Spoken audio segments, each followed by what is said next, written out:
Imagine standing on the windswept hills of ancient Britain, your feet grounded in the mud of a conquered land, your heart burning with rage and purpose. You are no ordinary woman.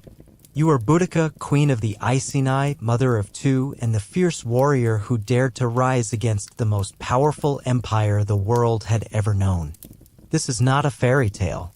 It's not a legend invented centuries after the fact. This is a real story of a real woman who turned personal tragedy into a firestorm of rebellion that would shake the Roman Empire to its core. Welcome to your life as Boudica. At first, your life is one of royalty, yes, but also strategy and survival. You're the queen of the Iceni tribe in eastern Britain, ruling alongside your husband, King Boudica. Rome has conquered Britain, but only on the surface. The tribes still remember freedom. There is tension in every deal, every treaty, every heavy Roman tax. You walk a delicate line, upholding your people's traditions while trying to keep Rome satisfied. When your husband dies, he leaves his kingdom to you and your daughters, hoping to appease both tribe and empire. But the Romans don't honor the agreement. They tear up the will. They seize your lands, your wealth, and your status. Then they do the unthinkable, they publicly beat you and worse, violate your daughters. That's the moment everything changes. You are no longer just a queen. You become a symbol, a leader, a living weapon. You stand in your war chariot, hair flowing like fire, your daughters beside you, and your voice thundering across the hills. The Iceni rally to you. So do the Trinovants and other tribes. People who have been rivals for centuries now fight under one banner, yours. And when your army rises, nearly 100,000 strong, it is vengeance on wheels. You don't target military posts. You burn entire Roman cities, Camulodunum, Londinium, Verulamium. Your message is clear, Rome is not invincible. The Romans scramble to respond. The governor, Suetonius, gathers a much smaller force, just 10,000 soldiers. But they're trained, disciplined, and desperate. The final battle is brutal. Despite your numbers, your army is outmaneuvered. The rebellion ends in blood. But you, Boudica, you do not die in vain. Because even in defeat, your story becomes legend. Not just in Roman history books, but in the soul of a nation. For centuries, you are forgotten. But you rise again in the Victorian age, in modern classrooms, and in the hearts of every person who has ever dared to fight back against injustice. You didn't just make history, you became history. This is your life as Boudica, a queen, a mother, a warrior, and a legend. And we're going to tell it as only it deserves to be told.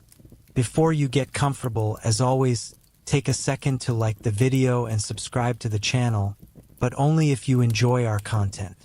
Also, let us know where you're watching from and what time it is for you. Sometimes our stories keep you up, other times they put you to sleep. Let's begin. You were a warrior queen. You were a queen. Not the kind who sipped wine in golden halls and waited for admirers to flatter you with gifts and poetry. No, you were a warrior queen, one who rose from agony and injustice to shake the very foundations of the Roman Empire. You were Boudica, fierce, tall, with blazing red hair flowing like fire behind you, clad in a tunic of many colors, your eyes piercing with fury and grief. You were the thunder that rolled over Britain when the world tried to break you. And when it did, you didn't bow. You fought back with everything you had and led a rebellion that would echo through the ages. You were born to lead, but not to rule yet. You were born into the Iceni, a proud Celtic tribe in eastern Britannia.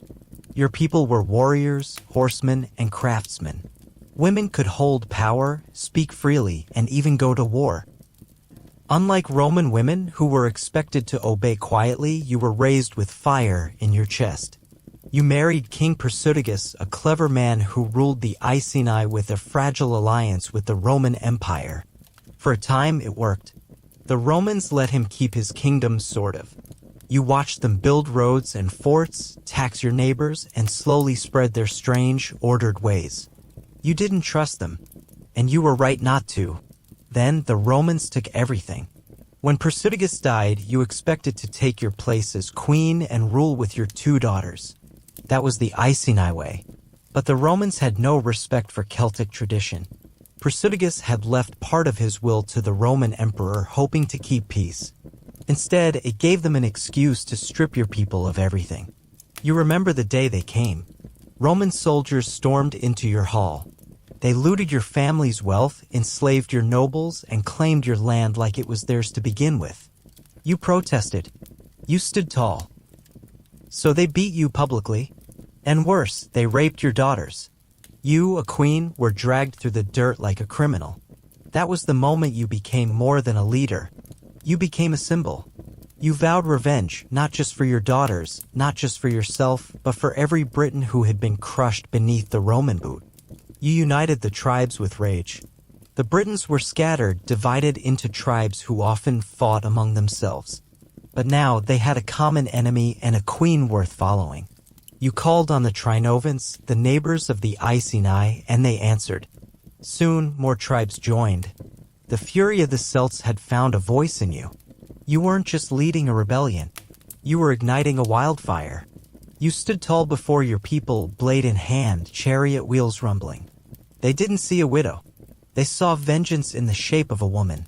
We fight not as Romans do, you told them, but with wild fury and righteous cause. You didn't just raise an army. You raised a storm. The rebellion began in fire. Your first target was Camulodunum, modern-day Colchester, the former capital of the Trinovants, now a bloated Roman colony. It was filled with veterans who treated the Britons like slaves. A massive temple to Claudius stood there, a symbol of Roman domination. You led your army in a brutal assault. You gave no quarter, and you expected none. You burned the city to the ground, slaughtering anyone who wore Roman armor or spoke with imperial arrogance. The temple became ash. The survivors fled or died screaming. Rome hadn't seen anything like this in Britannia before. Next came Londinium, London, a bustling trade hub filled with merchants and Roman citizens. When the Roman governor Suetonius fled the city, you descended on it like a thunderclap. You burned Londinium to the ground, too. Fire and smoke painted the sky red. Your army spared no one. To you, they were all invaders. Every man, woman, and child who had profited from the empire's cruelty. Then you marched to Verulamium, St. Albans, one of the largest Roman towns in Britain. It fell just as easily. By now, your army numbered over 100,000 warriors, men and women, farmers and nobles, all hungry for justice. Town after town fell. You weren't just a rebel queen now. You were Britannia's avenger. You forced Rome to panic. News of your uprising sent shockwaves all the way to the heart of the empire. The Romans were arrogant but not stupid. They knew they had underestimated you. Suetonius regrouped with what forces he had. He was a seasoned general, ruthless, and pragmatic. He couldn't outnumber you, but he could outplan you. He chose his battlefield carefully, a narrow valley with trees on both sides, where your army's massive numbers would be cramped and useless. You marched in undeterred. Victory had been easy so far. Your warriors, fearless and loud, believed no Roman force could stop them. You led the charge, your chariot racing up and down the lines, your daughters beside you. We win or we die, you told them. There is no alternative. You didn't know it yet, but this would be your last stand. The battle that changed everything. It became known as the Battle of Watling Street. You faced off against a Roman force of only around 10,000, against your 100,000. But the Romans were dug in, heavily armored, and perfectly positioned. Your warriors were brave, but poorly organized. Many were civilians at heart, caught in a wave of righteous rage. The Romans held the line. Then they counterattacked with precision. Your forces, trapped between their own wagons and the Roman blades, were slaughtered. It wasn't a battle. It was a massacre. Tens of thousands of your people were killed. The rebellion died that day, and you, whether by poison, grief, or execution, disappeared into legend. Your legacy was more powerful than a kingdom. You died, but your story didn't. For centuries, people whispered your name like a spell. The Romans wrote about you with fear and fascination. Even they couldn't ignore your power. You were a woman in a time when women weren't meant to lead. You rose not just to power, but to vengeance. You led armies. You burned cities. You defied an empire. And you did it not for glory, but for justice. In time, the Roman Empire would crumble, but your fire would keep burning. In the 19th century, Victorian Britain saw you as a symbol of national pride. Statues of you were raised in London. Poems were written in your honor. And today, we remember you not as a victim, but as a fighter. You weren't perfect. The rebellion was brutal and innocents died. But your fury was born from real pain, your resistance from unbearable cruelty. You were a mother who watched your daughters violated, a queen humiliated and stripped of power. And instead of weeping, you roared. You were Boudica. You were a warrior queen, not born into war but forged by it. You didn't beg for justice. You took it. You stood against one of the most powerful empires the world has ever known and made it tremble. History remembers your fall, but more importantly, it remembers your rise. You were a woman who refused to kneel. You were fire. You were vengeance. You were Boudica. Your husband's death sparked rebellion. You were a queen, but Rome didn't care. You were born into a proud people. Tall, sharp-eyed, and fierce, you walked with the confidence of royalty. As a woman of the Iceni tribe in ancient Britain, you were no passive queen draped in silks. You were a warrior, a mother, a ruler beside your husband, King Persudigus. Together, you governed a kingdom that had learned to live with Rome, but never truly welcomed it. Rome claimed to be civilized. They called your people barbarians. But you knew better. You led a proud, independent tribe. You spoke in councils, oversaw decisions, and carried yourself with dignity.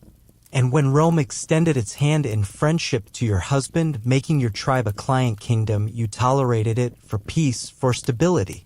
But then your husband died, and everything you built shattered overnight. The Romans came not to help, but to take. When Persudigus passed, he left a will. A practical, strategic move. He knew Rome respected legal contracts, so he left part of his estate to the Roman emperor and the rest to you and your daughters. A gesture of loyalty and cooperation. But Rome didn't care. They didn't respect your laws, your rights, or your title. They sent officials to claim everything. The land, the palace, the wealth. Roman financiers, men like Seneca the Younger, demanded back loans your husband had never fully agreed to. They wanted repayment in full. Immediate. When you resisted, they beat you. When your daughters screamed, they flogged and raped them.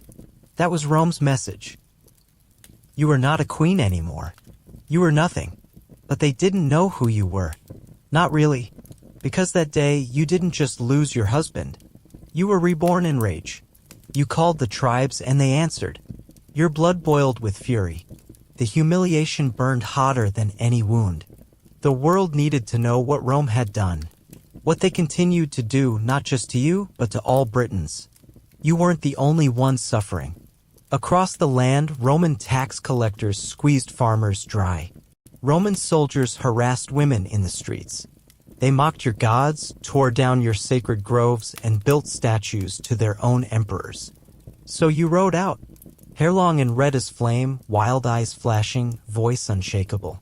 You raised your standard and called the tribes to arms. And they came. The Trinovans, your old rivals, joined you.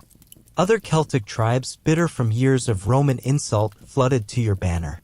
Farmers, smiths, and warriors alike. Even some Romanized Britons saw the truth. Rome was a parasite. You weren't just a widow anymore. You were the face of rebellion. Your army was fierce and massive. You didn't raise a tiny band of rebels. This was an army tens of thousands strong. Some say as many as 100,000 warriors followed you. They weren't trained like Roman soldiers. They didn't march in perfect lines. But they had something more dangerous, vengeance.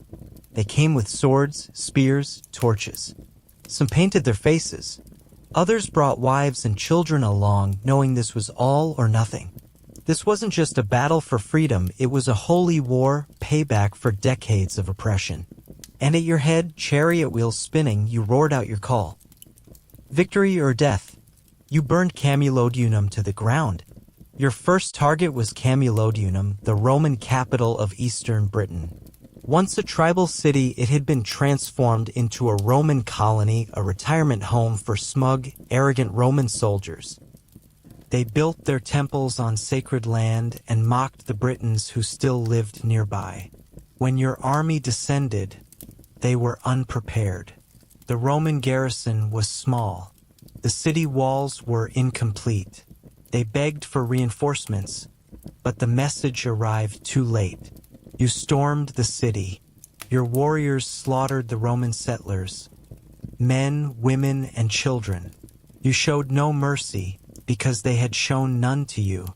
The great temple of Claudius burned for 2 days. Smoke filled the sky.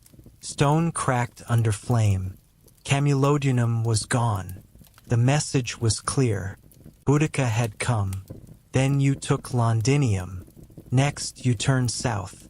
Londinium, just a small trading town then, was your next target. Roman governor Suetonius Paulinus was racing back from Wales, but he couldn't save it. The townspeople begged him to stay. He looked at your numbers and fled, left them behind.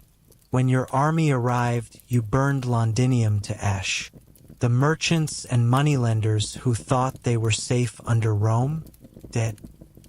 Colchester, London, and then Verulamium, 3 major Roman towns in Britain, all wiped from the map. Rome had boasted of its invincibility, its legions, its law and order. You shattered all of it in a matter of weeks. You were winning, but Rome wouldn't stay down.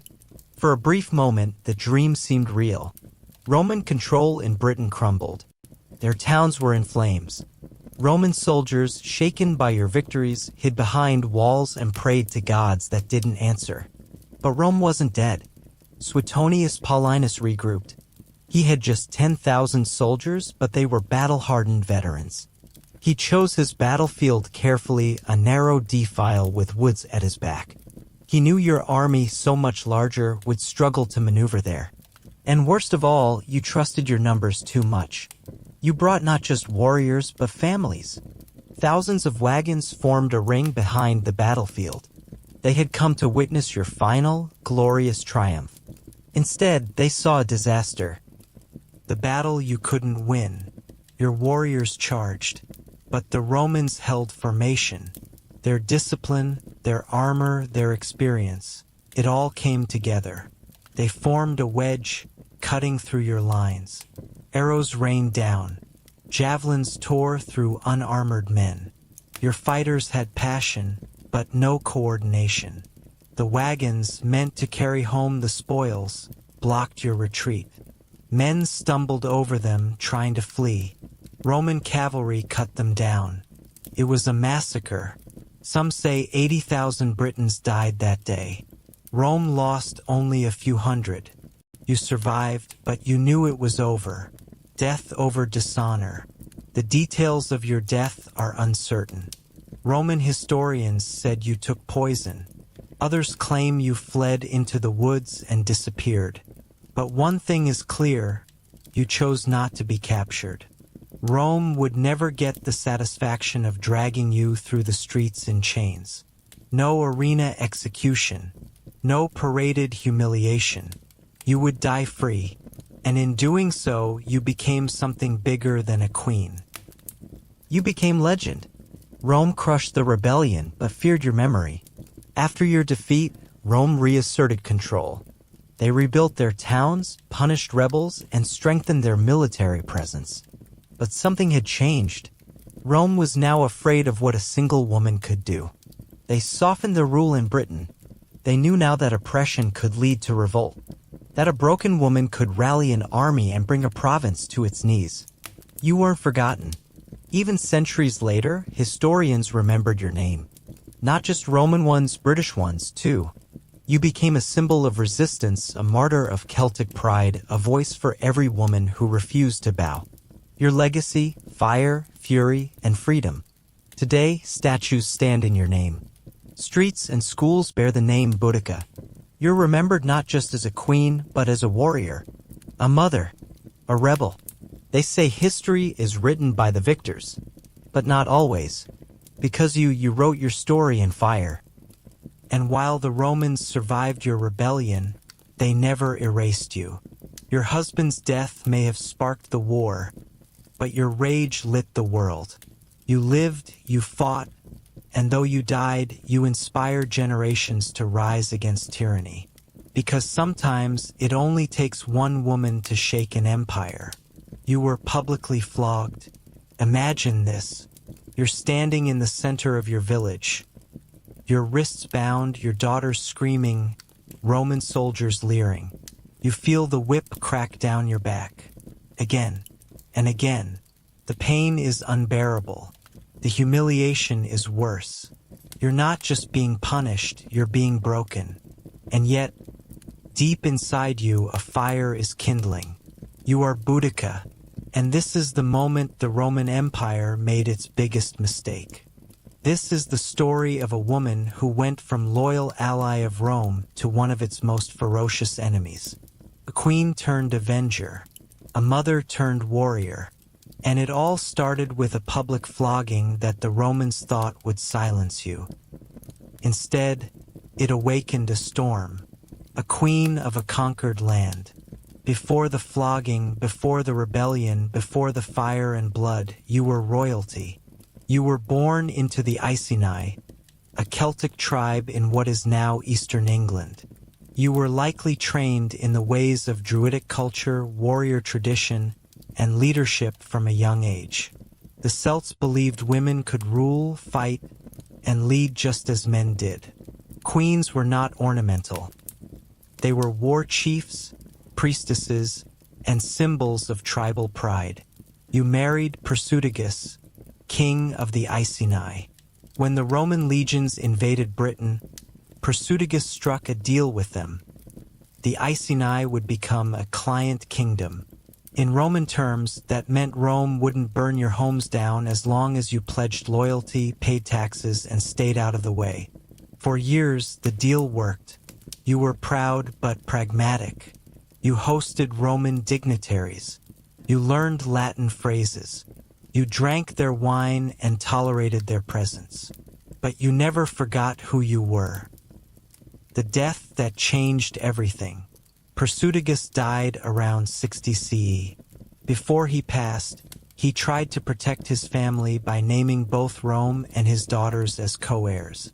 It was a political move meant to preserve peace and status. Rome didn't care. Roman law didn't recognize women as heirs, not tribal daughters, and certainly not tribal queens. And so, rather than honor the arrangement, Roman officials moved in, seized your lands, and declared your kingdom forfeit. But that wasn't the worst of it. They didn't just take your lands. They wanted to make an example of you. The flogging of a queen. You weren't offered a trial. You weren't treated like a ruler. You were dragged into public view and flogged, a humiliation usually reserved for slaves and criminals. In front of your people, in front of your daughters. And then, as if that weren't cruel enough, the soldiers raped your daughters. This wasn't punishment. It was domination. Rome didn't just want submission. They wanted to crush your spirit, but they miscalculated. That day didn't break you. It transformed you. You rose from the dirt not as a queen of a client kingdom, but as a leader of rebellion. That whiplash? That was the starting gun of the most terrifying Celtic uprising Rome had ever seen. Rallying the tribes. You called upon the old alliances, the Trinovants, the Cornovii, the Durotriges. Many tribes had suffered under Roman rule. Taxes had been unbearable. Sacred groves had been desecrated. Their sons had been conscripted, their leaders disrespected. Now, under your banner, they had a cause. You didn't just want revenge. You wanted justice. You weren't rebelling for the sake of chaos, you were trying to reclaim sovereignty, dignity, and the future of your people. The Celts rallied to your side by the tens of thousands. They crowned you war leader. And when you stood before them, tall, red-haired, fierce-eyed, you weren't just a person. You were a living symbol of resistance. Your war paint was not a costume. Before battle, you dressed for war not in steel but in symbolism. You wore a tunic of brightly woven cloth, likely dyed in Celtic colors, reds, blues, purples, each hue a story. Around your neck was a torque, the Celtic symbol of honor and divinity. And on your body you may have painted woad, the sacred blue dye that marked warriors as children of the gods. You didn't fight like the Romans. You didn't form tight legions and march to the sound of drums. You charged like a storm, screaming battle songs, your warriors in chariots and on foot, wild with purpose. You weren't trying to outmaneuver Rome. You were trying to crush it. The fires of Camulodunum, Londinium, and Verulamium. Your first target was Camulodunum, modern-day Colchester, a Roman colony built over sacred Iceni land. The city had few defenses. The Roman settlers laughed at warnings of rebellion. They didn't laugh for long. You and your forces burned it to the ground. You slaughtered the Roman veterans and their families. You pulled down statues. You tore through the temple of Claudius, a god in Roman eyes, and left it a smoldering ruin. From there, you marched to Londinium, a new Roman trading hub. The governor, Suetonius Paulinus, abandoned the city. He didn't even try to defend it. You leveled it. Then to Verulamium, modern St. Albans, another Roman outpost. Another inferno. By the time your campaign was done, an estimated 70,000 to 80,000 Romans and Roman sympathizers were dead. Entire cities were wiped off the map. You became Rome's worst nightmare, a woman with nothing left to lose. But Rome wasn't done yet. Governor Suetonius regrouped. He called in reinforcements. Though your army vastly outnumbered the Romans, some say 100,000 strong, Rome had discipline, strategy, and cold efficiency. The two forces met somewhere along the old Roman road, Waddling Street. You likely gave a fiery speech from your chariot, your daughters beside you. You reminded your warriors of the injustices, the rapes, the fires. You promised them freedom or death. Then came the final clash. The Romans chose the battlefield well, a narrow defile with woods on both sides and no room for your superior numbers to surround them. You charged, but their discipline held. Javelins flew, shields locked, then counterattack. The narrow space trapped your army. Your own supply wagons blocked retreat. It became a slaughter. Tens of thousands of your warriors died that day. So did your dream of a free Britain, the end of your rebellion. No one knows exactly how you died. Some say you took poison. Others claim you died of illness or wounds. A few insist you escaped and faded into myth. But the rebellion ended with your death. Rome reestablished control. They rebuilt the cities. They cracked down on future resistance. But they learned a lesson. Never underestimate a woman with a cause. Your legacy wasn't erased. Rome tried to forget you, but you became legend. Centuries later, during the Renaissance and Victorian eras, your story resurfaced, this time as a symbol of resistance against tyranny. Britain adopted you not as a tribal rebel, but as a national heroine. Statues were raised. Poems were written. You became Boudica, warrior queen of the Britons, an icon of strength, vengeance, and courage. You were no longer just the woman flogged by Rome. You were the one who fought back. What your life meant. You weren't born to become a symbol. You didn't ask for war. You asked for justice for your daughters, your people, and your homeland. Your rebellion didn't succeed, but it shook the most powerful empire in the world to its core. You reminded Rome that oppression has consequences, that even an empire can bleed, that even a queen with no army, no walls, and no mercy can set cities on fire. You were not a footnote. You were the headline. And even today, when people speak your name, they don't think defeated. They think fearless. Because when they flogged you, they thought they were silencing a woman. Instead, they gave history one of its fiercest voices. You united the tribes. You were a queen, not of castles and gowns, but of war chariots, battle cries, and iron will. Your hair flows like fire down your back, your eyes burn with the fury of a mother wronged, and your voice commands warriors from across the land. You are Boudica, the woman who defied Rome itself. Not with polished diplomacy or secret schemes, but with spears, smoke, and the thunder of thousands of tribal warriors charging into battle. You didn't ask to become a rebel. Rome made you one. And when they did, they unleashed something they couldn't understand, the wrath of a queen who could unite tribes that had hated each other for generations. This is your story, how you rose from noble wife to fierce war leader, and how your name became a legend echoing through the misty hills of Britannia. You were a Celtic queen in a land under Roman rule. You were born into a noble family of the Iceni tribe, one of many Celtic peoples living in what is now eastern Britain. Life in your world wasn't easy, but it was proud. The Romans had come to conquer, but they hadn't conquered everything, not yet. Your people were independent, tribal, and fiercely rooted in tradition. You grew up surrounded by warriors. You learned your history not from books, but from songs and stories sung by fires.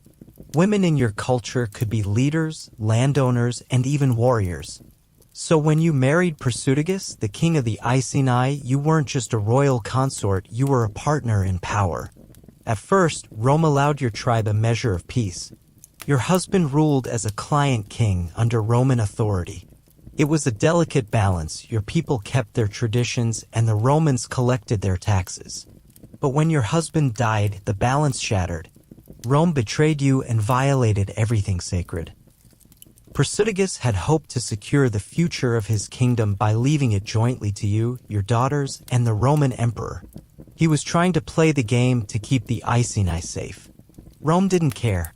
They ignored his will and moved in to take everything. You remember the day the Roman soldiers came.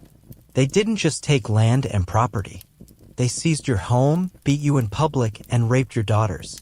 You, a queen, were stripped of your dignity in front of your people. But they didn't break you. That moment lit a fire inside you that would burn brighter than any torch. You would not kneel. You would rise. You spoke and the tribes listened. Your rage wasn't just personal, it was political. The Roman occupation had been brutal for years. They took land, enforced taxes, erected temples to their gods while mocking yours. Many Britons had been waiting for a spark. You became that spark. Standing tall in your war chariot, eyes blazing, you called the tribes to arms. The Iceni stood with you. The neighboring Trinovans, once enemies, joined your cause. Other tribes followed. Old rivalries dissolved as the common enemy became clear. You didn't just raise an army, you raised a movement. You were more than a queen now. You were a symbol. The woman wronged, the mother defiant, the warrior who wouldn't back down.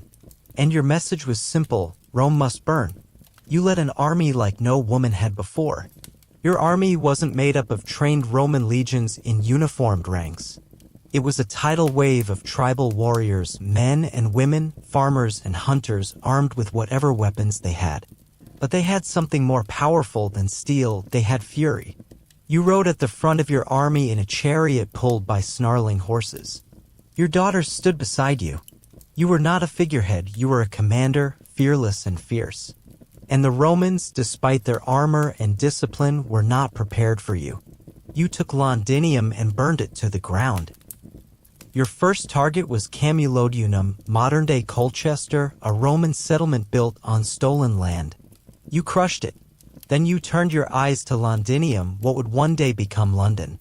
The Roman governor Suetonius fled the city, abandoning it to your army. You didn't hesitate. You burned Londinium to ash. Every Roman building, every symbol of occupation, it all went up in flames. Archaeologists today still find a layer of black ash beneath London's streets. They call it the Boudican destruction layer. You didn't stop there. You marched on Verulamium, St. Albans, and leveled it too. You left behind a trail of destruction that shocked the empire. By some estimates, over 70,000 Roman citizens and sympathizers died in your uprising. You had united the tribes and carved your revenge into the land itself. Rome struck back with brutal force. But Rome doesn't forget. Governor Suetonius regrouped.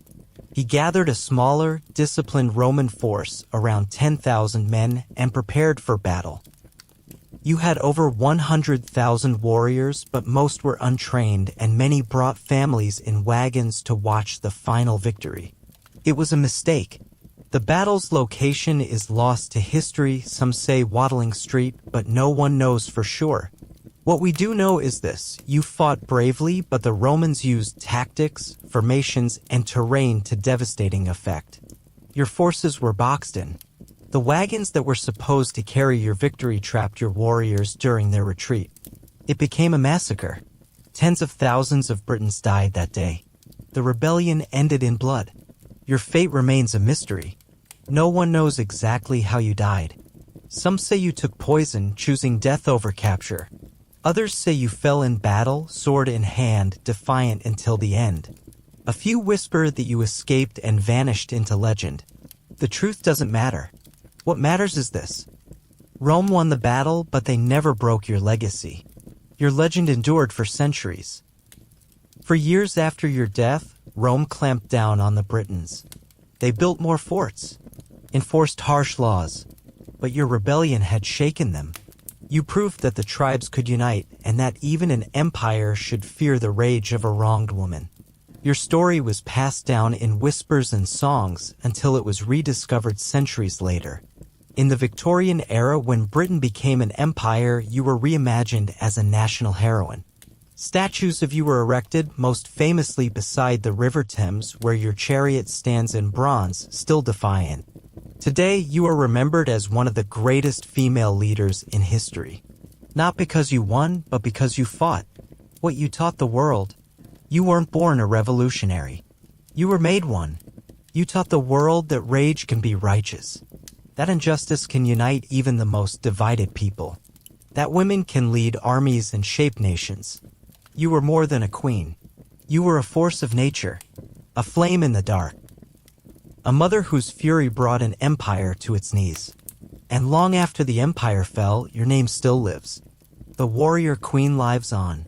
In the winds that sweep across the English countryside, in the ashes buried beneath London's streets, in every story of rebellion and resistance, you are there. You are Boudica, the woman who united the tribes. You rose from tragedy to command an army. You made the most powerful empire in the world tremble. And even though history tried to bury you, you rose again. You burned Roman cities. You were not born to be silent. You were born to command. You were tall, wild-haired, and sharp-eyed, intimidating to your enemies and inspiring to your people. They called you a queen, but you were more than royalty. You were a force of fury. You were Boudica, leader of the Iceni, scourge of Rome, and the woman who lit entire cities on fire in revenge. Your life was not supposed to unfold this way. You were supposed to rule beside your husband, Persudigus, king of the Iceni tribe in what is now eastern Britain. The Romans had arrived decades before, planting their iron standard across your lands. But they had allowed a delicate balance. Your people kept their culture and leaders so long as they bowed to Roman supremacy and paid their taxes. And for a time you did, until they broke everything. They humiliated you, and that was their first mistake. When your husband died, he left behind a will naming you and your daughters as co-heirs, just as any respectable Iceni leader would. But the Romans had no respect for your laws. Women weren't rulers in their world. Worse, your tribe's autonomy was seen as a temporary favor, not a right. So they took what they wanted. Roman officials seized your husband's lands and property, flogged you in public, and, in one of the most horrifying acts of cruelty, assaulted your daughters. This was not just theft, it was domination. But they had underestimated you. You were not some puppet queen, and the Iceni were not docile slaves. The Romans had humiliated you, but they had also lit a fire. And you would turn that fire into war. You united the tribes, and they followed your fury. You weren't alone in your hatred. Other tribes had suffered the same brutality, the Trinovants, the Cornovii, the Duratriges, and more. And when you spoke, they listened. You were a woman with every reason to hate Rome, and your hatred gave you clarity. You didn't just want justice. You wanted vengeance. You gathered tens of thousands. Warriors, farmers, mothers, sons. They brought swords, spears, slings, axes, whatever they had. Some wore armor, but many came in leather or cloth, carrying painted shields and war cries in their throats. And they looked to you as their general, their queen, their avenger. You climbed into your chariot, adorned with spikes on the wheels, and rode along the ranks, daughters at your side. You raised your voice above the din and promised them victory. Rome had taken too much. It was time to take everything back. You burned Camulodunum first and left nothing behind. Your first target was Camulodunum, the Roman capital of Britannia. It was a symbol of Roman arrogance, built on stolen land, full of Roman settlers, and protected only by a laughably weak force of veterans. Your army descended on the city like a storm. The locals begged for reinforcements, but Rome was slow to respond. You surrounded the city, cut down the resistance, and showed no mercy. Buildings were torched. The temple to Emperor Claudius, built to honor the very man who had invaded your homeland, was burned with the priests still inside.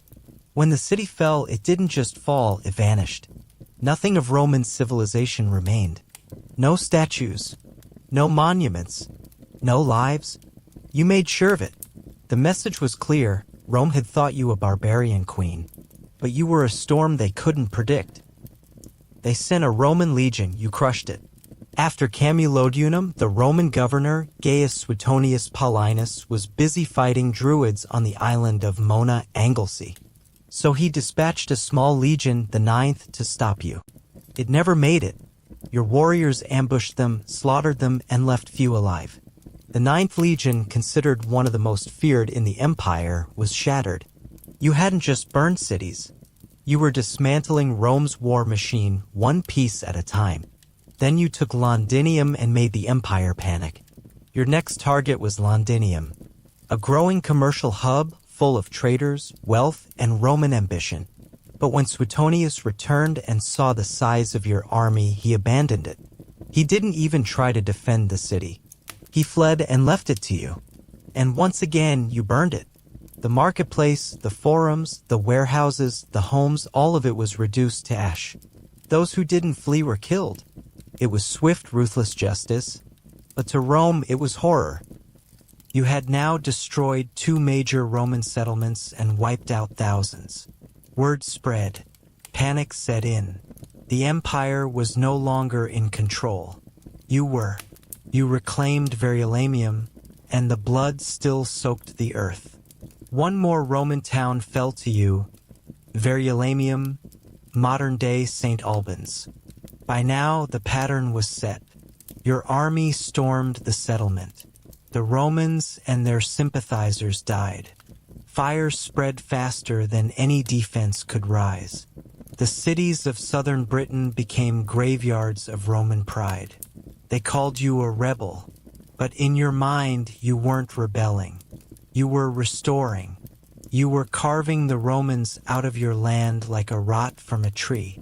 But Rome regrouped and waited for the right moment. Suetonius knew you had the numbers, but he also knew your army lacked discipline. So he chose his battlefield carefully, somewhere narrow with a forest behind and open ground in front. A place where your overwhelming numbers couldn't flank him. You had more warriors, tens of thousands more.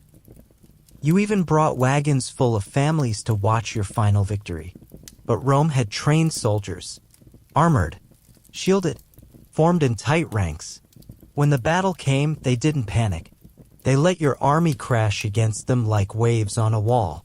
And then they pushed back, calmly, brutally, with professional precision. When your warriors turned to flee, they found their wagons behind them, blocking their escape. The slaughter was unimaginable. Thousands of your people died in the mud that day. Men, women, children. The rebellion had roared across Britannia like wildfire. And now it burned out. You chose death rather than submission. The Romans say you poisoned yourself after the defeat, unwilling to be paraded through Rome as a chained prisoner. And yes, you would have made the ultimate prize, a barbarian queen crushed beneath imperial power. But you denied them that satisfaction. If you did take poison, it wasn't cowardice. It was defiance. You would rather die on your terms than live under their boot. You were a queen, and you remained one until the very end. Your legacy was fire and resistance. Rome crushed your rebellion. They rebuilt their cities. They punished your people. But they never forgot you. Neither did the Britons. Long after your death, you became a symbol of resistance. A woman who rose up when no one else dared. A warrior who refused to kneel. A mother who fought for her daughters, her tribe, and her land. Later historians called you a savage, a terrorist, a cautionary tale, but others saw you differently as a hero, a martyr, a folk legend. In the 19th century, Victorian Britain turned you into a national icon. Statues of you were erected, most famously near the Houses of Parliament in London. Ironically, in the very city you once burned to ash. So, what was it like to be Boudica? It was rage and pride and heartbreak. It was rising from humiliation with fire in your eyes and vengeance in your hands. It was riding at the head of a roaring army. It was watching Roman cities fall because you willed them to fall. It was pain. It was power. It was freedom bought with blood. You were a woman in a man's war, a tribal queen in the shadow of an empire. And for one burning moment, you turned the tide of history. They tried to write you out of it, but you lit your name across the empire in fire. And it never quite went out. Your army was massive, your life as Boudica. You were Boudica, queen of the Iceni. But you didn't wear your crown in peace. No, your crown was forged in fire and fury. You were not born to fight the Roman Empire, but you did. And when you rose, the ground shook with the weight of thousands behind you. You led one of the largest rebel armies in ancient British history. You weren't just a queen, you were a commander, a woman with rage in her blood and justice on her mind. And for a brief, blazing moment, your army made Rome tremble. This is the story of how your army became a force of legend, and how you rallied a nation to your banner. You watched Rome steal everything. It began with betrayal. Your husband, King Persudigus of the Iceni tribe, had been a Roman ally. He ruled a semi-independent kingdom in what's now eastern England. He played the political game, hoping to protect his people from the full might of Rome. When he died, he left his lands jointly to you, your daughters, and the Roman emperor, a compromise meant to ensure peace. But Rome didn't care for compromise. They came like wolves. They annexed the land, beat you publicly, and horrifically raped your daughters. It wasn't just an insult. It was an attempt to erase your lineage, your authority, your womanhood. You were supposed to be humiliated into silence. Instead, you rose. You called for rebellion, and they answered. You weren't alone in your hatred. Across the land, resentment simmered under Roman rule. Tribes had been taxed into poverty. Farmers had lost their land. Sacred groves had been cut down. Temples to Roman emperors had risen where native gods once reigned. When you raised your voice and unsheathed your sword, thousands listened. The Trinovants, long oppressed by Roman settlers, joined you without hesitation. Other tribes followed. Within weeks, you had tens of thousands behind you, farmers, warriors, elders, women, even teenagers ready to rise against the occupiers. This wasn't a standing army. This was a people's army. They brought spears, slings, torches, and axes. Some rode horses. Others walked.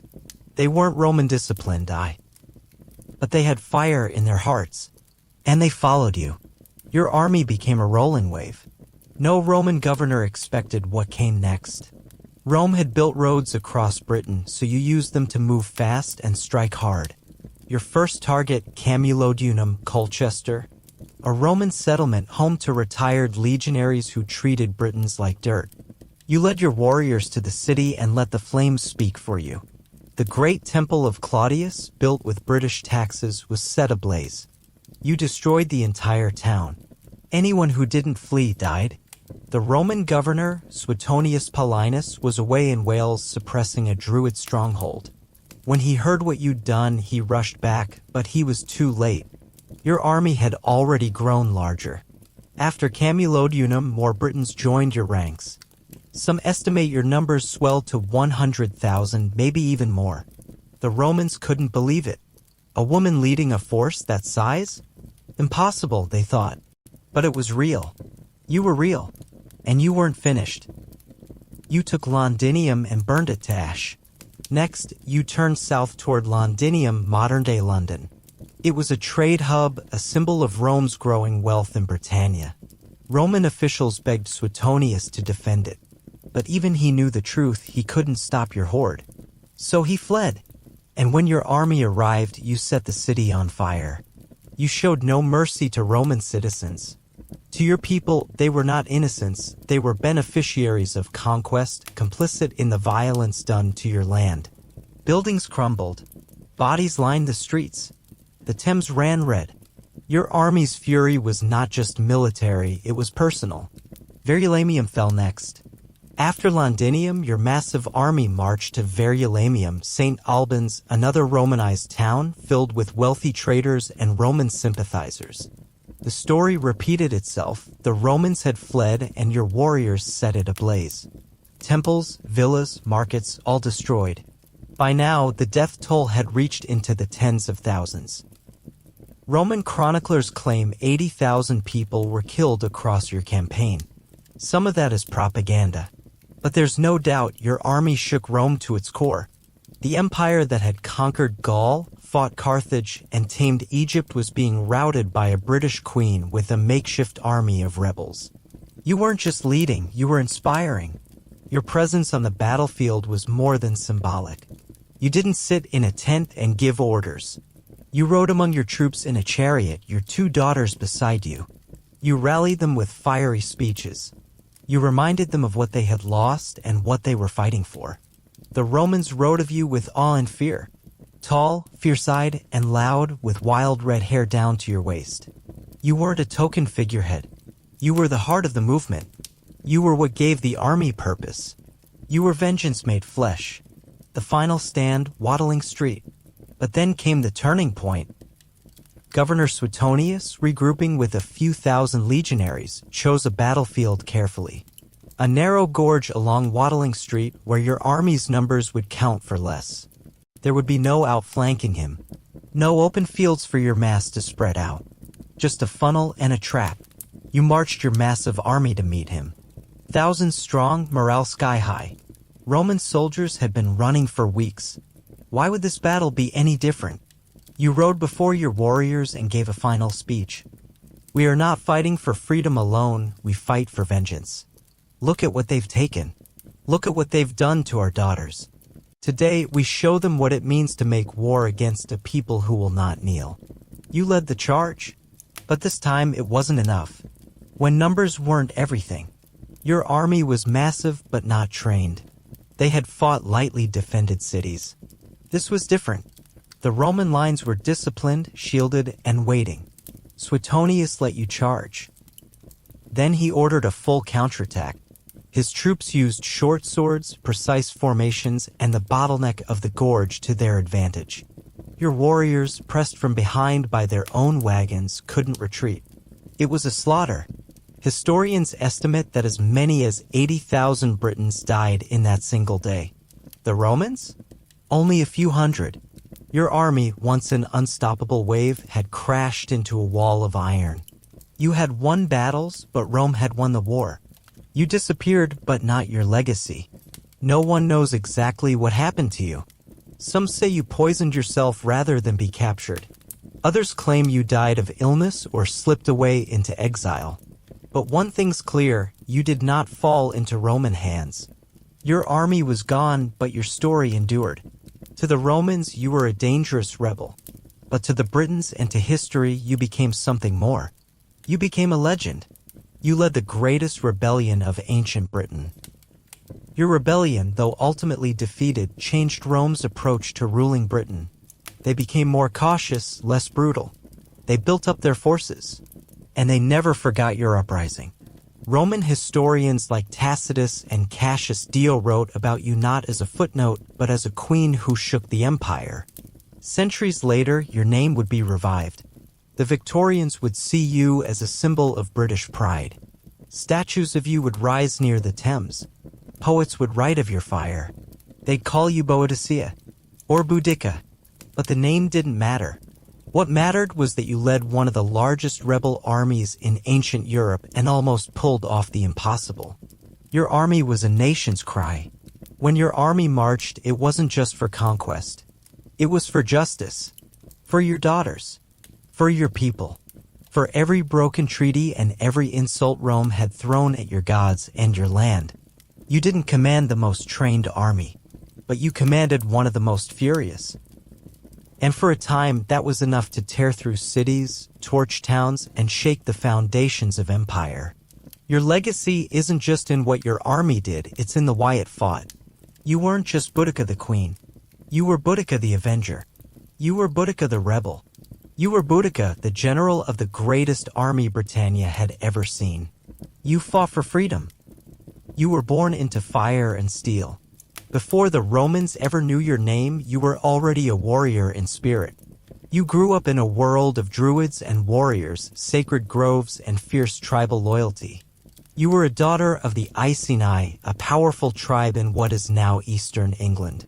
Your people worshipped the old gods, respected the land, and lived free. You learned early how to ride a chariot, to hold a blade, and to speak with strength.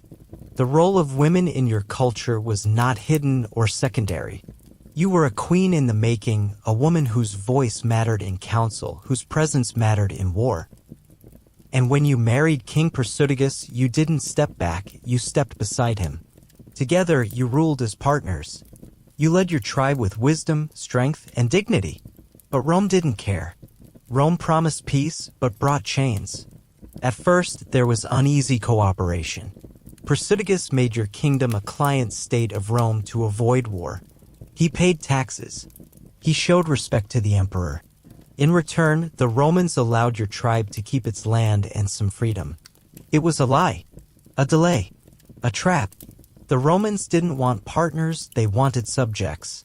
They didn't see Britons as equals. They saw you as savages to be tamed, taxed, and erased. Still, you hoped peace would hold for your people, your daughters, your future. But then your husband died, and the Romans came. They beat you and they broke the sacred. Persudigus left behind a will. In it, he split his estate between Rome and his family, his daughters, and you. It was a political move, an olive branch. He thought Rome would honor it. They didn't. Roman soldiers stormed your home. They seized your land. They looted your treasures. They claimed your kingdom as Roman territory. And when you protested, they flogged you. They raped your daughters. They didn't just steal power. They shattered your honor, your body, your family. It wasn't just conquest. It was humiliation. They thought they had silenced you. But that was the moment they created a force they couldn't control. You rose not just as a queen, but as a flame.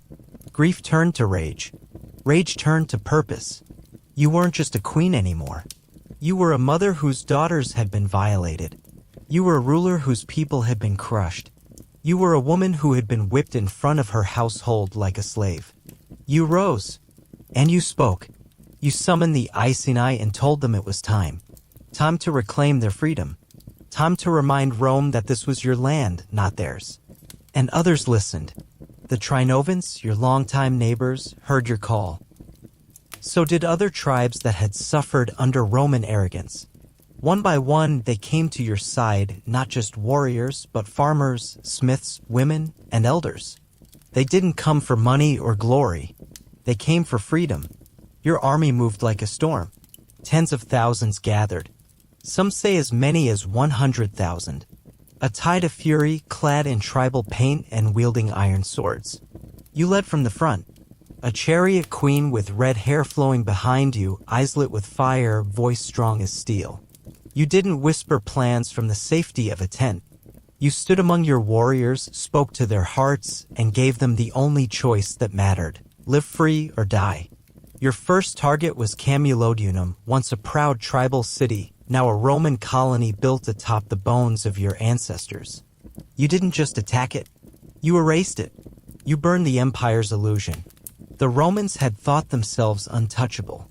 They believed their walls, their gods, their law could withstand any resistance. They were wrong. You tore through Camulodunum like a storm. The Roman settlers, retired soldiers, arrogant elites fell before your warriors. The great temple to Emperor Claudius, symbol of Roman dominance, was burned to the ground. From there, your army turned toward Londinium. The Roman governor, Suetonius Paulinus, abandoned the city rather than face you. He fled with his soldiers, leaving civilians to die. And die they did. Your people wiped Londinium off the map. Next came Verulamium, another Roman stronghold, another pile of ashes in your wake. In just weeks, you had unmade decades of Roman conquest. You were a nightmare to Rome. News of your victories spread like wildfire. Roman scribes trembled as they wrote your name, Boudica, the woman who dared defy the empire. To Roman elites, you were a savage. To your people, you were a savior. You gave voice to every tribe that had bent the knee in fear. You gave hope to every child born under Roman rule. You reminded Britain of what it had once been. Wild, proud, and free. But even as you celebrated, Rome was regrouping. Suetonius had gathered a seasoned army, only 10,000 strong, but hardened, disciplined, deadly. He chose a battleground carefully, a narrow valley with forests behind him and no room for your massive force to maneuver. The final stand. You brought your full force to that battlefield. You even brought families, wives, children, elders who stood in wagons behind your ranks, ready to witness your ultimate victory. You gave one last speech. Historians say you stood tall in your chariot and declared, "It is not as a woman descended from noble ancestry, but as one of the people that I am avenging lost freedom." Your warriors roared. They believed, but numbers couldn't match Roman tactics. Your people charged, but Roman javelins tore through them. Their shield walls held. Then they counterattacked, cutting through your lines like blades through grass. And when your army turned to retreat, the wagons behind them, meant to watch victory, trapped them. There was no escape. Tens of thousands died. The rebellion was broken. You chose death over captivity. You lived through the battle. Barely. But you knew what came next. Capture. Chains. A Roman parade. A spectacle for their entertainment. You refused. According to Roman historians, you took poison. Others say you disappeared into the woods, never to be found. However it happened, your final act was defiance. You would not be paraded. You would not be enslaved. You would not kneel.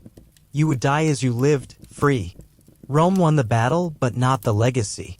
Rome reestablished control. They rebuilt their towns.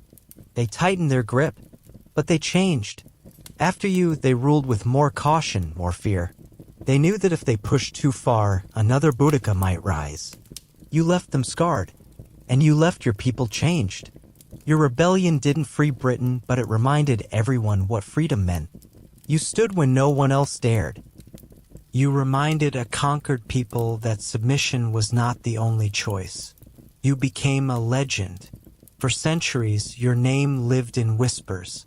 Then it returned in books, plays, and statues. A queen cast in bronze, sword raised high above the Thames in London. You became a symbol for every rebel, every woman who dared lead, every nation who dared resist empire. You weren't perfect. War is never clean. The cities you burned were full of civilians. The vengeance was brutal. But history is full of rebels who had to become fire to burn down injustice. And you were an inferno. Freedom was worth the fight. Your life began in peace, but it ended in battle. You didn't want war, but when it came, you chose to fight. You weren't just defending your daughters, or your crown, or your tribe. You were defending the idea that people should not be ruled by foreign chains. The Romans had their roads, their aqueducts, their laws, but you had the courage to say no. You gave everything for that word. And though the empire survived, it never forgot the woman who almost broke it. Your downfall was brutal. You were queen of your people, a mother, a warrior, a symbol. You led an uprising that terrified the most powerful empire the world had ever known. For a moment, you made the invincible Roman machine stutter. You burned cities. You avenged your daughters. You made emperors sweat. But in the end, your downfall was brutal. This is the story of Boudica, not just the rebel queen who nearly drove the Romans out of Britain, but the woman whose world came crashing down in fire, blood, and betrayal. A crown and chains. Before your name was carved into legend, you lived as a queen of the Iceni, a Celtic tribe in eastern Britain. Life under the Roman Empire wasn't easy, but your people had struck a deal. Your husband, Persudigus, had accepted Roman overlordship to protect the Iceni from invasion. In return, the tribe was allowed to keep a degree of independence. You were queen, yes, but a queen under Rome's thumb. Still, the Iceni endured. You ruled with your husband. You bore 2 daughters. You played the dangerous game of diplomacy. You drank Roman wine, spoke to Roman governors, and hoped the peace would hold. But peace, like Rome's promises, was a fragile thing. The whip that sparked a war. When your husband died, he left a will naming you and your daughters as his heirs. In Celtic culture, this made perfect sense. Women had rights. They led tribes. They owned land. But to Rome, a woman inheriting power? That was laughable. The Roman Empire saw an opportunity. With Persudigus gone, they declared the Iceni lands now belonged fully to the emperor. Soldiers marched in. Your household was plundered. Your tribal nobles were enslaved. You were publicly flogged, a queen whipped like a criminal. Worse still, your daughters were raped by Roman soldiers. It was more than just cruelty. It was a calculated message. Rome rules now. Resist, and this is what happens. But instead of breaking you, that moment lit a fire. The spark of vengeance. You didn't fall into despair. You didn't hide. You rose. You called on your people. Then on neighboring tribes, the Trinovans, the Cornovii, and others who had also suffered Roman abuses. Your message was simple. Rome had gone too far. They had disrespected your people, your gods, your family. Now they would pay. Tens of thousands flocked to your side. Farmers, warriors, priests, merchants, men and women both. They didn't see a queen on a throne anymore. They saw a goddess of war, reborn in flesh and fury. You took the reins of a chariot. Your daughters rode with you. And your army marched. Rome burns. Your first target was Camulodunum, modern-day Colchester, a Roman city built atop sacred Iceni land. Roman veterans had settled there, driving out the native population. They built a massive temple to the Emperor Claudius and mocked the local tribes with their presence. You showed them what vengeance looked like. The city fell quickly. Your forces burned it to the ground. The temple, which had taken years to build, became a charred ruin. The Roman garrison was overwhelmed. The settlers who survived the fire were cut down in the streets. Rome sent messengers begging for help, but you were already moving on. Next came Londinium, London. The Roman governor, Suetonius Paulinus, knew he didn't have the forces to defend it. He abandoned the city. You didn't hesitate. Londinium burned. Traders, merchants, soldiers, families, anyone loyal to Rome died. Then you hit Verulamium, St. Albans, another Roman colony, another firestorm. By some estimates, over 70,000 Romans and Roman sympathizers were killed in these 3 attacks. Your vengeance was absolute. Rome was in full panic. But even as you stood among the ashes, there was something ominous on the horizon. Rome was preparing to strike back. A trap at Watling Street. Governor Suetonius had retreated to regroup. Now, with reinforcements arriving, he had what he needed. a disciplined Roman force ready for war. Your army outnumbered them, some say by 5-1. But the Romans knew better than to fight you on your terms. They chose a narrow battlefield along Waddling Street, hemmed in by forest, which nullified your numbers. You arrived with your army, tens of thousands strong. Your warriors had tasted victory. They were fierce, but many were not soldiers. Few had Roman discipline. Still, you gave a rousing speech. You reminded them of what Rome had done. You swore you would either win or die. Then you ordered the charge. The collapse. What happened next was a disaster. Your warriors surged forward, but the terrain funneled them into a tight space. Roman javelins rained down, cutting through the front lines. Your warriors couldn't flank or maneuver. The Roman formation held strong legionnaires with shields locked, swords ready. Then came the Roman counterattack. It wasn't elegant. It was slaughter. Your people were crushed. Your wagons blocked any retreat. Trapped, they were cut down by the thousands. The battlefield became a charnel house of blood and trampled bodies. In mere hours, your rebellion crumbled. The brutal end.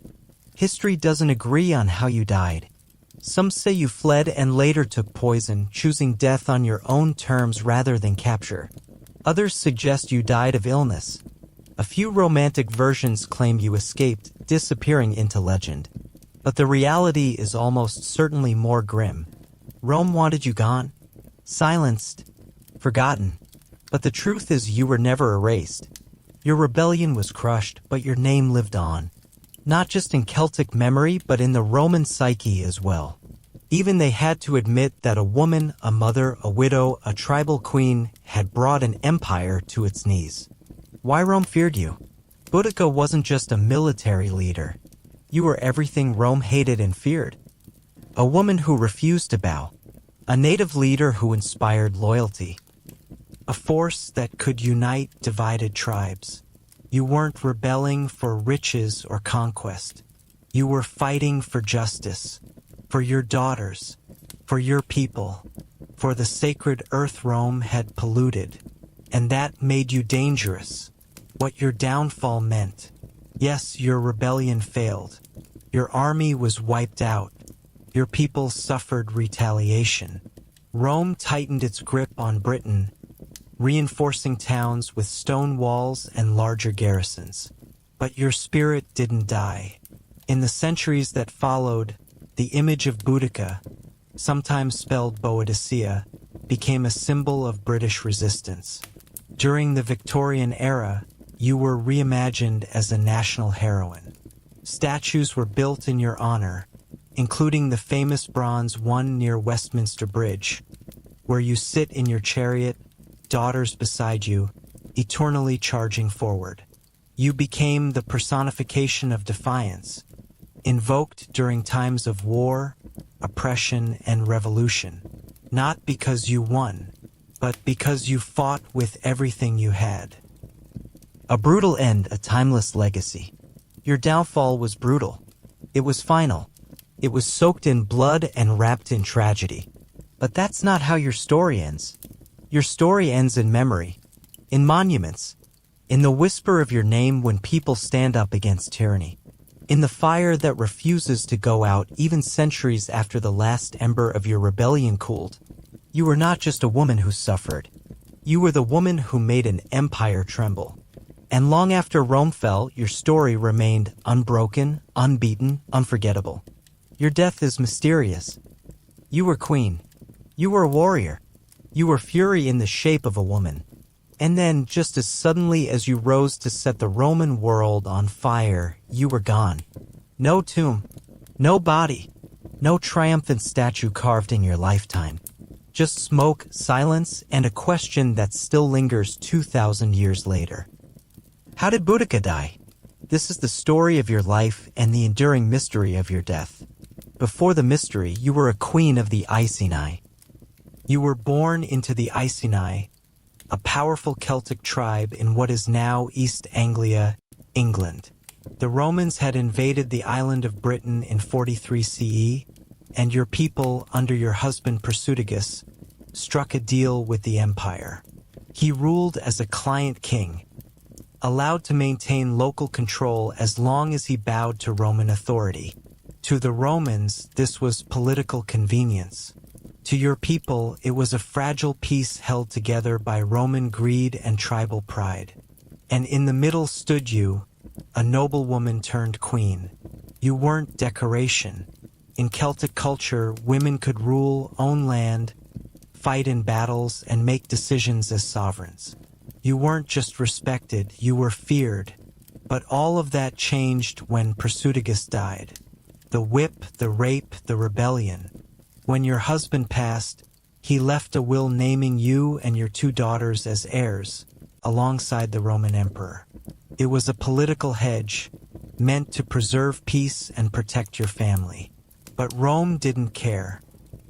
Roman law didn't recognize women as rightful heirs, especially not tribal ones. And so Roman officials did what they did best, took everything. They seized your land. They looted your treasury. They humiliated your tribe. You were publicly flogged and your daughters were raped, a savage demonstration of Roman dominance. That moment didn't just scar your body and your family. It shattered the last fragile thread of loyalty holding you back. You didn't beg for mercy. You called for war. You became the storm. The flame of vengeance spread like wildfire. The Trinovans, longtime enemies of Roman rule, joined you. Other tribes followed. The downtrodden, the overtaxed, the abused all found a voice in your rebellion. And you became more than a leader. You became a myth in motion. You were said to be tall, with wild red hair down to your hips. In battle, you rode a war chariot, your daughters beside you. You painted your skin in woad. You wore a gold torque around your neck, the mark of a Celtic elite. And when you spoke, people listened not because they had to, but because they believed. They believed in justice. In revenge. They believed in you. Rome bled. You attacked Camulodunum, modern Colchester, first, a Roman colony built over sacred Iceni land. You raised it. Then you turned to Londinium, London, the governor abandoned it. You burned it to ash. Then Verulamium, St. Albans, fell. You were unstoppable. By the time the fires cooled, you had slaughtered over 70,000 Romans and Roman sympathizers. Cities were erased. Temples were demolished. Roman pride lay in ruins. For a moment, Rome feared it might lose Britain altogether. Then came Watling Street. But Rome didn't sit idle forever. Governor Suetonius Paulinus, a hardened general, regrouped. He called for reinforcements and chose his battlefield wisely, a narrow gorge along Watling Street flanked by woods. Your numbers meant nothing there. His discipline meant everything. Some say your army was 100,000 strong, but it was an uneven force. Many were peasants with passion but little training. The Romans were fewer but battle-hardened. They formed tight lines, launched volleys of javelins, and held their ground. Your warriors were crushed. Trapped between Roman steel and their own wagons, they were slaughtered where they stood. It wasn't a battle. It was a massacre. And after that day, you vanished. The mystery begins. How did you die? Here's where the history books go quiet. The ancient sources agree on many things: your rebellion, your victories, your eventual defeat. But when it comes to your death, the story splits. There are 3 main theories, all equally compelling and equally mysterious. 1. Poisoned by her own hand. The Roman historian Tacitus, writing just decades after your revolt, claims you poisoned yourself. According to him, after the crushing defeat at Watling Street, you saw no path forward. Capture meant humiliation. Torture. Parading through Rome in chains. For a proud Celtic queen, that was worse than death. So, you took your own life. It was a warrior's choice, a way to control your fate in a world where everything else had been taken from you. Perhaps you swallowed hemlock or another fast-acting herb from a druid's stash. Maybe you drank from a goblet in silence while your daughters wept. No one knows. Tacitus doesn't give details. He simply says you chose death with poison rather than fall into Roman hands. 2. Death by illness or wounds. Another Roman historian, Cassius Dio, offers a different account. Writing over a century later, he doesn't mention poison. He suggests you simply died of illness or wounds after the battle. It's possible. The battle was chaotic. You may have been wounded. Perhaps you suffered internal injuries or blood loss. You could have fallen ill in the aftermath of fever, an infection, even emotional trauma. In the ancient world, people didn't always die on the battlefield. Sometimes they faded slowly in the days that followed. If so, your death may have been quiet and forgotten by the Romans, just one more corpse among tens of thousands. 3. You escaped and disappeared into legend. Then there's the most romantic theory. You escaped. Some believe you fled the battlefield with your daughters and went into hiding. Perhaps with friendly tribes. Perhaps in the deep woods of your homeland. Maybe you lived out your final days far from Roman roads, far from eyes, slipping into myth. It's not impossible. Celtic cultures were oral, not written. They didn't record death certificates or carve gravestones. If your people wanted to protect your memory or hide your survival, they could have done it easily. No Roman ever reported seeing your body. No burial site was confirmed. No trophies were taken. You just vanished. And from that moment on, you became legend. Why your death still matters. Your death, however it happened, was not the end of your story. If anything, the mystery of it made you larger than life. You were no longer just Boudica the Queen. You became Boudica the myth. A ghost. A flame. A symbol of resistance. Centuries later, you be adopted as a national icon. During the Renaissance, English poets hailed you as a proto-hero. In the Victorian era, you became a model of fierce, feminine patriotism. Statues of you went up, most famously near Westminster Bridge, where you sit atop a war chariot, daughters at your side, eternally charging forward. You became a patron saint of rebellion, of the underdog, of the woman who refuses to be silenced. You died, but you never left. Rome may have won the battle, but they couldn't erase you. Your name lives on. In books, in songs, in bronze and stone. School children learn about you. Artists paint you. Activists invoke your fire. Your mysterious death is part of your power. You weren't buried, you were set loose in history. No body. No grave. Just the echo of war horses, the glint of your torque in the sun, and the scream of a queen who would not be broken. Your legacy lived on. You were more than a queen. You were a spark that lit a wildfire. Long after your bones turned to dust and your name passed from whisper to legend, the memory of what you did, what you dared, continued to burn. Because even though the Romans defeated you on the battlefield, they could never erase your defiance, your fury, or your purpose. You were Boudica, and your legacy lived on. Your story wasn't written in marble. It was forged in fire, carried by the mouths of survivors and sung by bards in the flickering torchlight. You were remembered not just because you rose, but because you fought back, and that act alone became a symbol for centuries of resistance. This is not just a history of what you did, this is the story of what you left behind. The rebellion that echoed. Your rebellion shook the Roman Empire to its foundations. You didn't just lead a local uprising, you nearly pushed Rome out of Britain altogether. You united scattered tribes, the Iceni, Trinovans, and others who had never truly trusted one another. You convinced them that one woman, one cause, was worth standing behind. When you struck hard. Camulodunum, Londinium, Verulamium all burned in your wake. The Romans never forgot that. And even after they regrouped, crushed your army, and reasserted control, they ruled Britain differently. More carefully. More cautiously. They realized what you had revealed: oppression has a cost. And if you push too hard, even the conquered can become conquerors, if only for a moment. You were forgotten, then found again. After your final stand, Rome wrote their version of the story. Two Roman historians, Tacitus and Cassius Dio, preserved your tale. Of course, they shaped it to suit their empire. To them, you were a barbarian queen, a curiosity, a tragic example.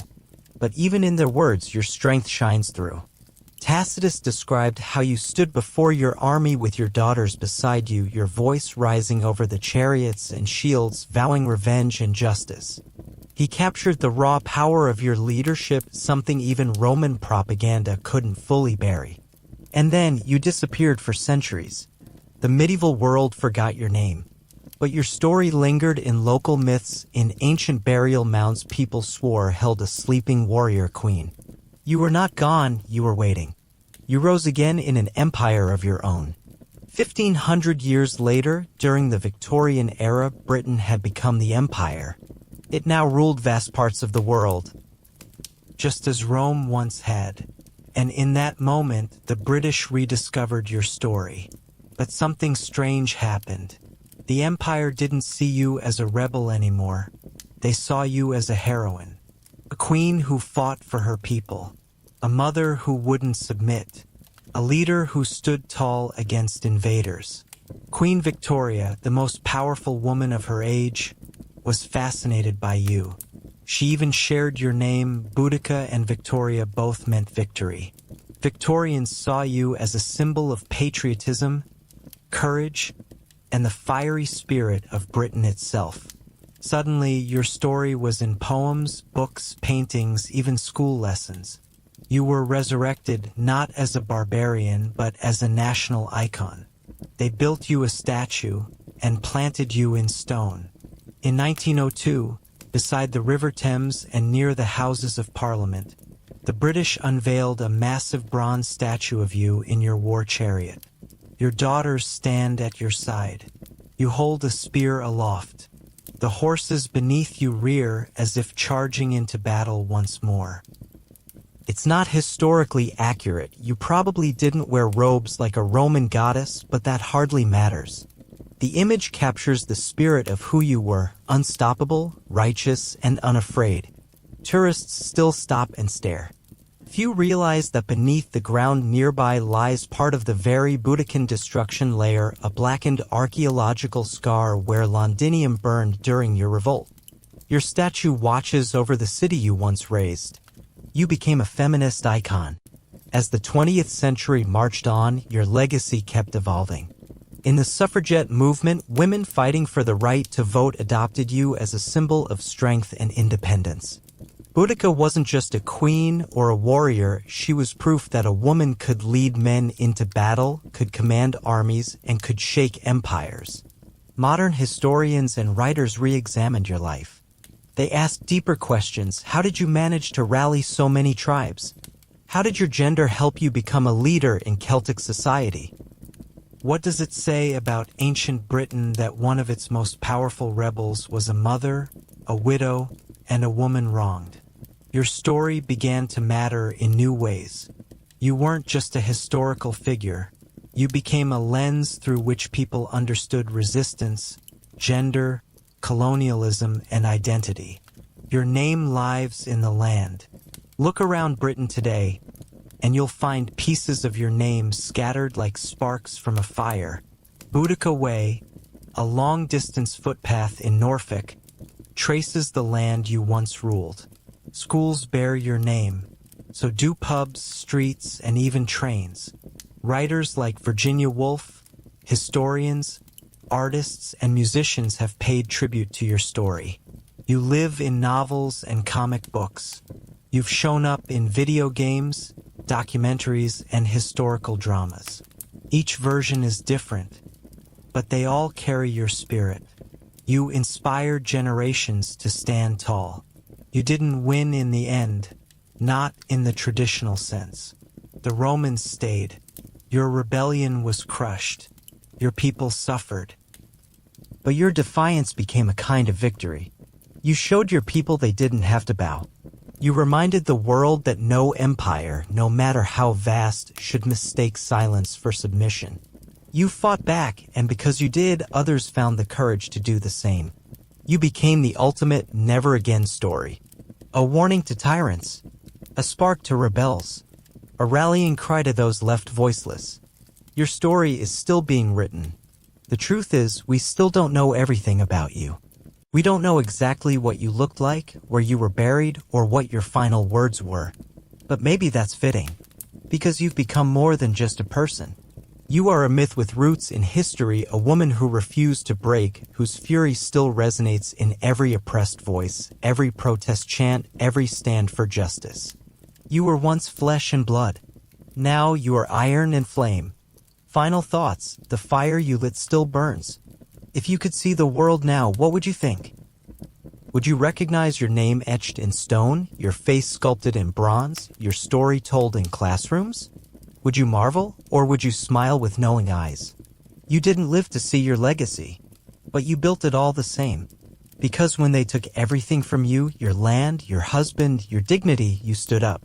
You didn't beg. You didn't yield. You fought back. And that is why, 2,000 years later, we still remember. Your story doesn't end with a tomb or a monument. In fact, no one even knows where you were buried or if you were buried at all. But maybe that's fitting. Because you, Boudica, became something bigger than one battle, one rebellion, or even one lifetime. You became a symbol of resistance, of fire-forged courage, of a voice that refused to be silenced. You led a war not just with weapons, but with purpose. They called you a barbarian, but to your people and to history, you were a queen of unshakable spirit. Centuries later, you rose again. Not in flesh, but in memory. They built statues in your honor, named schools and streets after you, and told your story to generations of children. You were embraced by Victorians, feminists, and freedom fighters alike. Why? Because you represented what so many yearned for, the power to fight back when the odds are impossible. Even today, your legacy thunders like hooves across the battlefield. You are still invoked when people rise against oppression, when leaders stand tall in the face of tyranny, when the voiceless demand to be heard. Because your life as Boudica wasn't just about vengeance, it was about dignity, about love for your people, about refusing to kneel when the world demanded it. So no, your story didn't end in defeat. It lives in every act of defiance, every cry for justice, every person who dares to say, enough. Your name still burns bright in the pages of history and in the hearts of those who remember. You were Boudica, and your life changed the world. Thank you for watching. And if her fire lit something in you, don't let it go out.